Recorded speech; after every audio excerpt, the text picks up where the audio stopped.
बोलो सियापति रामचंद्र की जय।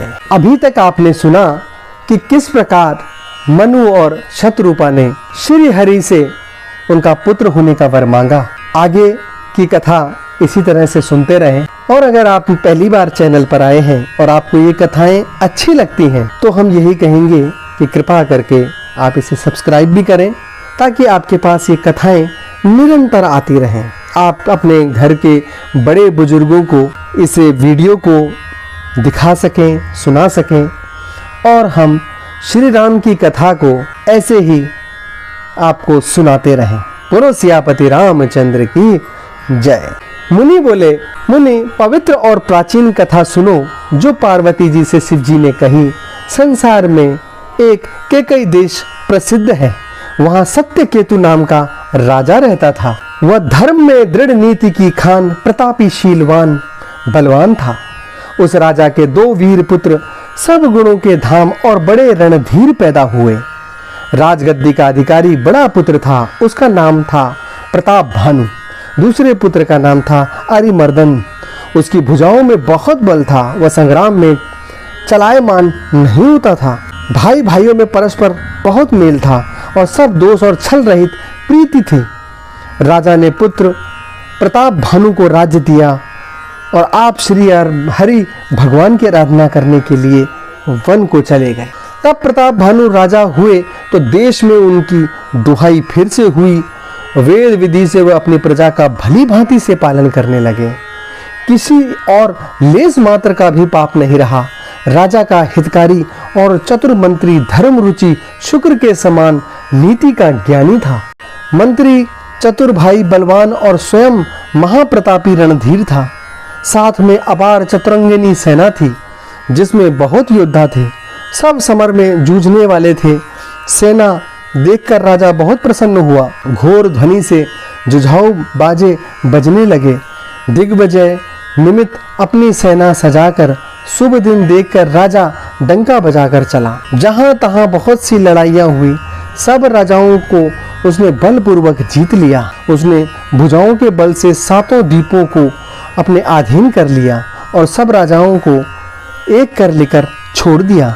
उस समय पृथ्वी मंडल का चक्रवर्ती राजा प्रताप भानु था। अपनी भुजाओं के बल से विश्व को वश में करके अपने नगर में प्रवेश किया। राजा धर्म, अर्थ और कामा आदि के मुख समयानुसार भोगने लगा। राजा प्रताप भानु का बल पाकर पृथ्वी कामधेनु हो गई। सब प्रजा सुखी थी, किसी को कोई दुख नहीं था। स्त्री पुरुष धर्मात्मा और सुंदर थे। धर्म रुचि मंत्री की भक्ति श्री हरि के चरणों में थी। वे राजा की भलाई के लिए उनको नीति सिखाया करता था। राजा गुरु, देव, साधु, पितृ, ब्राह्मण इन सबको सदैव सेवा किया करता था। वेदों में जो राजधर्म में कहे हैं उन सबको आदर सहित सुख मानकर राजा राज करता था। प्रतिदिन उनके अनेक प्रकार के दान विधि पूर्वक करता था।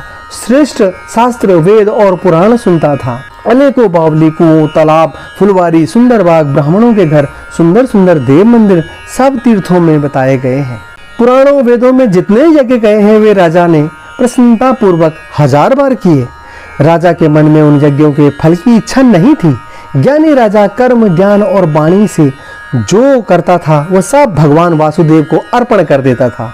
आहा, कितनी कितनी सुंदर बात थी ये। राजा होकर वो कहता था कि मैं जो भी करता हूँ मैं अपने कर्म से, वाणी से, हे श्री हरि, हे वासुदेव, ये सब आपको अर्पण है। जब हम ईश्वर को ये कहते हैं कि मैं जो भी करता हूँ सब आपको अर्पण है, तो वो सब पाप पुण्य से सबसे ऊपर उठ जाता है और कभी भी गलत मार्ग वह नहीं अपना सकता। एक बार राजा सुंदर घोड़े पर चढ़कर शिकार कर सब सामान सजोकर विंध्याचल के घने जंगल में गया। वहां बहुत से उत्तम हिरणों का शिकार किया। वन में घुसते हुए राजा ने एक सूअर देखा।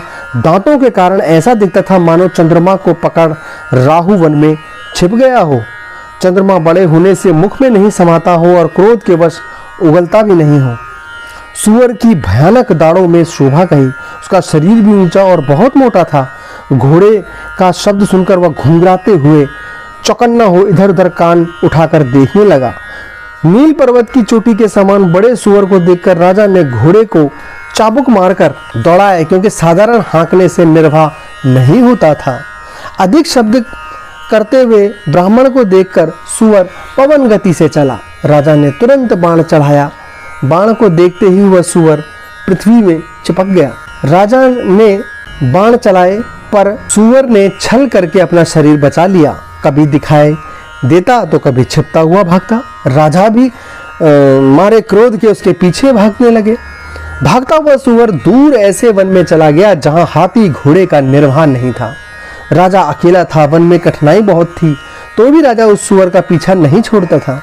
सुअर के राजा को बड़ा धीर देखा तो भागकर पर्वत की एक गहरी गुफा में घुस गया। वहां अपनी पहुंच न देखकर राजा पछताकर लौटा और उस घने वन में मार्ग ही भूल गया। थकावट से उदास राजा घोड़े समेत भूखा प्यासा व्याकुलता से नदी तालाब ढूंढते ढूंढते बिना पानी के अचेत हो गया। फिर वन में फिरते हुए राजा ने एक आश्रम देखा। उसमें एक राजा कपट से मुनि के वेश में रहता था, जिसका देश प्रताप भानु ने छीन लिया था और जो युद्ध में अपनी सेना को छोड़कर भाग गया था।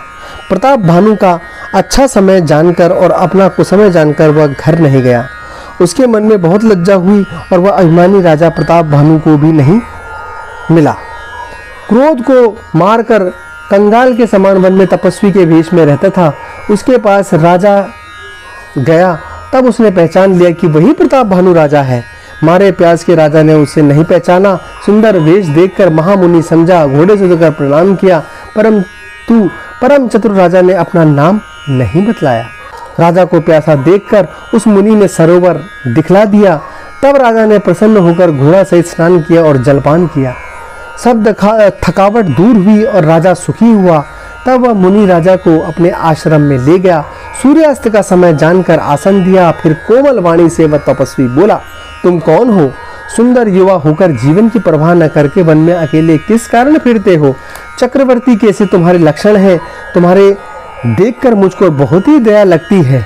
राजा ने कहा, मुनि प्रताप भानु एक राजा है, मैं उसका मंत्री हूँ और शिकार खेलता हुआ मार्ग भूल गया हूँ। बड़े भाग्य हैं जो आपके चरणों के दर्शन हुए। मुझे आपका दर्शन दुर्लभ था, इससे मैं जानता हूँ कि कुछ भला होने वाला है। उस मुनि ने कहा, तात अब अंधेरा हो गया है, यहाँ से तुम्हारा नगर 70 योजन पर है। सुजान रात भयावनी है, रास्ता नहीं सूझता, ऐसा जानकर आज यहीं रहो, प्रातः काल होते ही चले जाना। तुलसीदास कहते हैं कि ऐसे जैसे होनहार होती है वैसी सहायता मिलती है, या तो आप ही उसके पास आ जाती है या उसे ही वहाँ ले जाती है।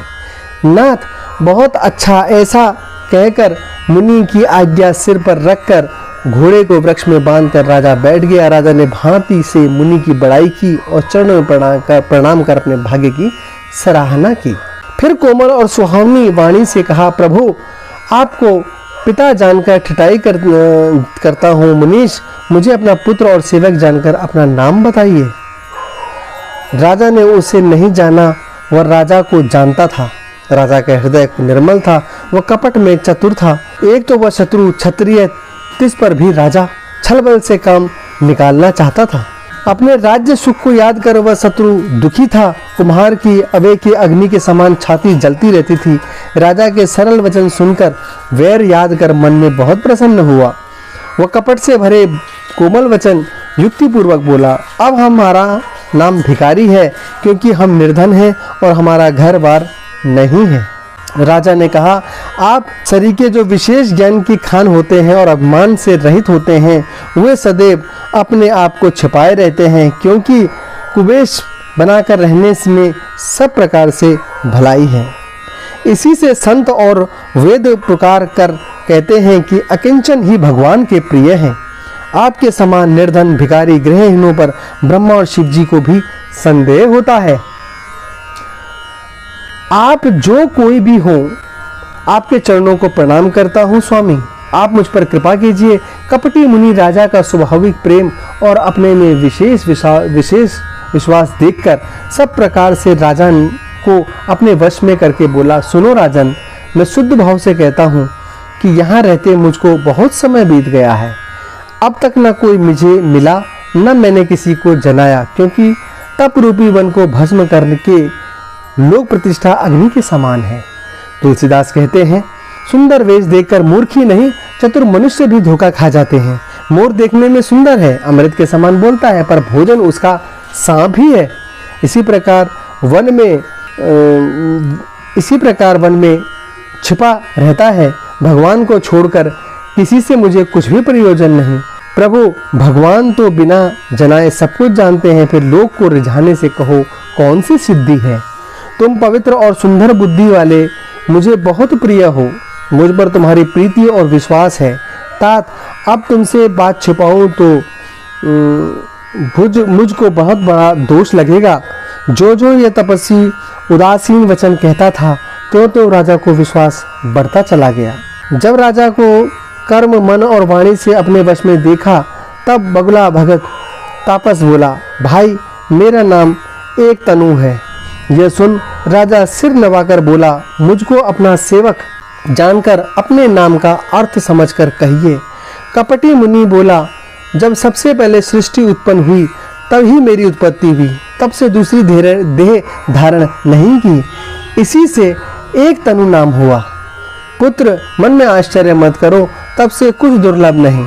तब के प्रताप से ब्रह्मा जी सृष्टि रचते हैं, तब के प्रताप से विष्णु जी जगत को रक्षा करते हैं, तब के प्रताप से ही शंभु संहार करते हैं, तब से संसार में कुछ भी दुर्लभ नहीं। यह सुन राजा को अत्यंत स्नेह हुआ, तब वह पुरानी कथाएं कहने लगा। उसने कर्म, धर्म, अनेक इतिहास, वैराग्य और ज्ञान का वर्णन किया। उत्पत्ति, पालन और प्रलय की अनेक आश्चर्य भरी कथाएं सुनाई। सुनकर राजा उस तपस्वी के वश में हो गया और तब अपना नाम बताने लगा। तपस्वी ने कहा, राजा मैं जानता हूँ तुमने कपट किया, सो मुझे अच्छा लगा। सुनो राजा, ऐसी नीति है कि राजा लोग जहाँ जहाँ अपना नाम नहीं बताते। तुम्हारी बड़ी चतुराई देखकर मुझे अत्यंत स्नेह हुआ। तुम्हारा नाम प्रताप भानु है, तुम्हारे पिता सत्यकेतु थे। राजा, गुरु की कृपा में सब कुछ जानता हूँ, पर अपनी हानि जानकर नहीं कहता। तात, तुम्हारा सीधापन, प्रीति, स्वभाव और नीति व चतुरता देखकर मेरे मन में तुम्हारे प्रति ममता उत्पन्न हो गई है, इसीलिए तुम्हारे पूछने पर भी मैं अपनी कथा सुनाता हूँ। अब मैं निसंदेह प्रसन्न हूँ राजन, जो मन में इच्छा हो सो वर मांग लो। ऐसा सुंदर वचन सुनकर राजा प्रसन्न हुआ, चरण पकड़ अनेक प्रकार विनती करने लगा। कृपा सागर मुनि, आपके दर्शन से चारों पदार्थ मेरी मुट्ठी में आ गए हैं, तदपि प्रभु को प्रसन्न देख कठिन वर मांग कर क्यों ना शोक रहित हो जाऊं। बुढ़ापे और मृत्यु के दुख से रहित शरीर हो, संग्राम में मुझसे कोई नहीं जीते, 100 कल्प तक पृथ्वी पर मेरा अकंठ एक छत्र राज्य हो। तपस्वी बोला, राजन ऐसा ही हो, एक बात कठिन है सो भी सुन लो। राजन, ब्राह्मण कुल को छोड़कर काल भी तुम्हारे चरणों में सिर नवाएगा। तपस्या के प्रभाव से ब्राह्मण सदैव बलवान होते हैं, उनके कोप से कोई नहीं रक्षा कर सकता। राजन, ब्राह्मणों को वश में कर लो तो ब्रह्म, विष्णु, शिव तुम्हारे वश में हो जाएंगे।